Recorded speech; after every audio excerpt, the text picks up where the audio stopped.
সেই সম্বন্ধ নাই যার, বৃথায় জনম গেল তার, সে পশু বড় দুরাচার।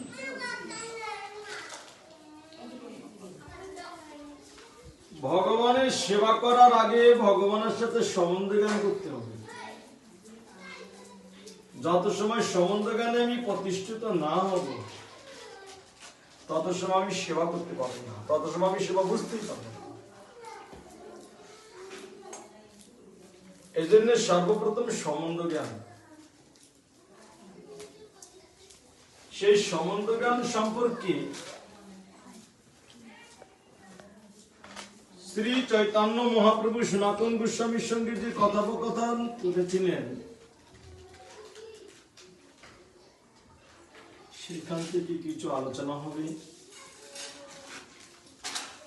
আজকে আমাদের সবচেয়ে জগতে সবচেয়ে অভাব হচ্ছে সম্বন্ধ জ্ঞানের অভাব।